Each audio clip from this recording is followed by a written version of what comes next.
Assalamualaikum warahmatullahi wabarakatuh.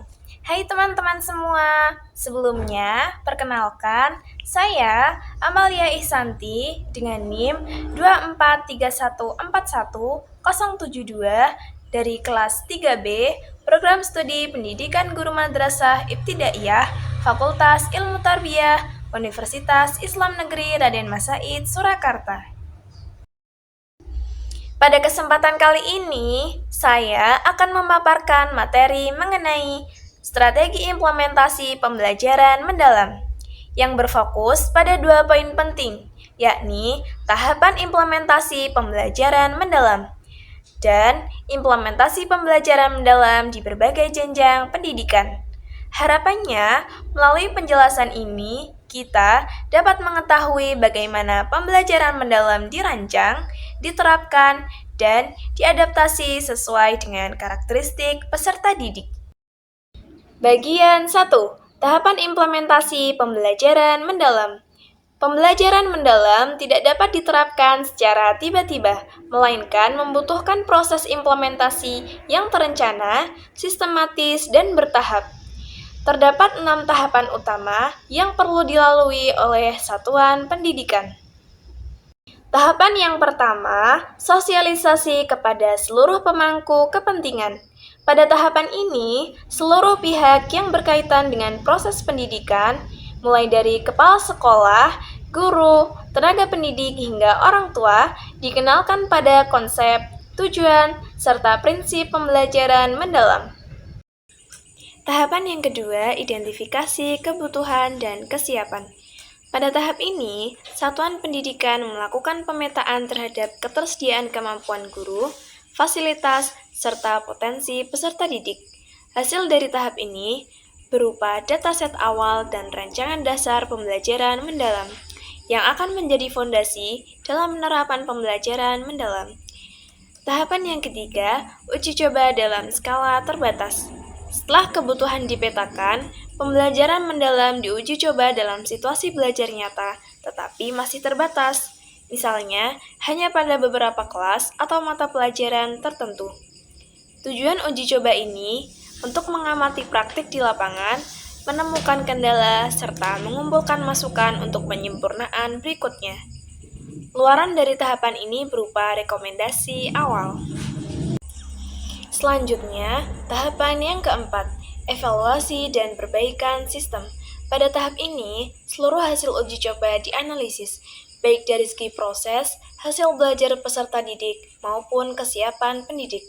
Berdasarkan evaluasi tersebut, dilakukan perbaikan dan penyesuaian, sehingga rancangan implementasi menjadi lebih akurat, adaptif, dan sesuai kebutuhan satuan pendidikan. Tahapan yang kelima, implementasi secara luas. Pada tahap ini, pembelajaran mendalam mulai diterapkan pada lebih banyak kelas, lebih banyak guru, atau bahkan seluruh jenjang dalam satuan pendidikan.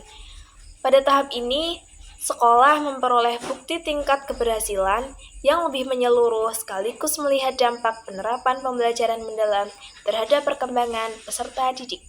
Tahapan yang terakhir, yaitu tahapan yang keenam, refleksi dan tindak lanjut. Para pendidik dan pemangku kepentingan melakukan peninjauan kembali terhadap proses yang telah berjalan, serta merumuskan tindak lanjut untuk pengembangan di masa depan. Refleksi ini memastikan bahwa pembelajaran mendalam selalu diperbaiki dan disesuaikan dengan perubahan kebutuhan peserta didik. Masuk pada bagian 2, yaitu implementasi pembelajaran mendalam pada berbagai jenjang pendidikan. Pembelajaran mendalam harus disesuaikan dengan karakteristik perkembangan peserta didik. Oleh karena itu, penerapannya berbeda pada setiap jenjang pendidikan. Jenjang yang pertama, yakni jenjang PAUD RA atau yang sederajat. Pada pendidikan anak usia dini, pembelajaran mendalam difokuskan pada pengembangan sensoris dan motorik melalui pengalaman belajar yang menyenangkan dan eksploratif. Filosofisnya adalah bermain sambil belajar. Anak diajak melakukan aktivitas permainan mendidik, proyek sederhana, dan interaksi sosial. Pendekatan ini membantu anak mengenali lingkungan, mengenali diri sendiri, serta mengembangkan keterampilan dasar yang penting bagi fase pendidikan berikutnya. Selanjutnya yaitu jenjang SDMI atau yang sederajat. Pada jenjang sekolah dasar, pembelajaran mendalam difokuskan pada pengembangan pengetahuan, keterampilan, dan sikap. Anak tidak hanya diajak memahami materi, tetapi juga dilatih bagaimana cara belajar yang efektif.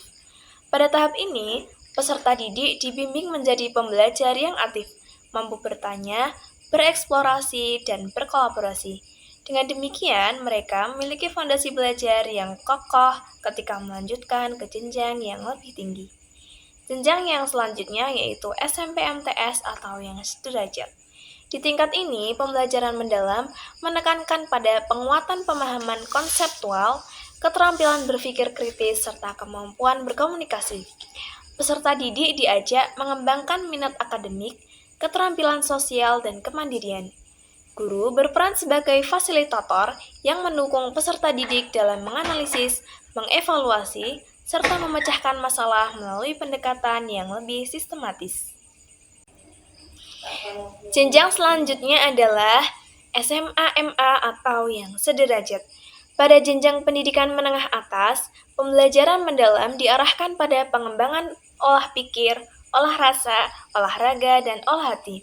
Selain itu, penting untuk menuntun peserta didik dalam merencanakan masa depan melalui pengembangan karir. Peserta didik diajak memahami kompetensi pribadi, merancang strategi belajar, serta menyeimbangkan aktivitas akademik dan non-akademik. Pendekatan ini membantu mereka menjadi individu yang matang secara emosional, rasional, dan spiritual. Jenjang yang selanjutnya yaitu SMK atau MAK, atau yang sederajat. Pada pendidikan kejuruan, fokus pembelajaran mendalam adalah kompetensi adaptif dan keterampilan vokasional yang terhubung langsung dengan dunia kerja. Terdapat 4 strategi utama. Yang pertama, pemetaan kompetensi. Yang kedua, rekomendasi pengembangan diri. Yang ketiga, kemitraan dengan dunia usaha dan dunia industri, serta evaluasi produktivitas. Pendekatan ini memastikan lulusan SMK siap memasuki dunia kerja dengan kemampuan teknis dan non-teknis yang memadai. Jenjang yang selanjutnya yaitu jenjang SLB atau sekolah luar biasa. Pada pendidikan untuk anak berkebutuhan khusus, implementasi pembelajaran mendalam bersifat sangat individual. Pendekatannya meliputi 5 aspek penting, yaitu identifikasi kebutuhan spesifik, strategi pembelajaran adaptif, pengembangan kemampuan motorik, penguatan aspek emosi, serta peningkatan kemandirian. Pendekatan personal ini memastikan setiap peserta didik dapat mencapai perkembangan optimal sesuai kebutuhan masing-masing. Jenjang yang terakhir yaitu pendidikan kesetaraan non-formal. Pada pendidikan kesetaraan, pembelajaran mendalam diterapkan secara fleksibel dan kontekstual. Fokus utamanya adalah kecakapan hidup, wirausaha, dan keterampilan sosial yang dapat langsung diterapkan dalam kehidupan sehari-hari. Fleksibilitas ini memungkinkan peserta didik untuk belajar sesuai kondisi, kebutuhan, dan pengalaman masing-masing. Sebagai kesimpulan, penerapan pembelajaran mendalam dilakukan melalui 6 tahapan yang terstruktur, mulai dari sosialisasi hingga refleksi. Dan setiap jenjang pendidikan menerapkan pembelajaran mendalam sesuai dengan karakteristik peserta didik. Secara keseluruhan, pembelajaran mendalam bertujuan memastikan proses belajar secara langsung, adaptif, relevan, serta berpusat pada perkembangan peserta didik. Baik, sekian penjelasan yang dapat saya sampaikan. Kurang lebihnya mohon maaf. Semoga bermanfaat. Wassalamualaikum warahmatullahi wabarakatuh.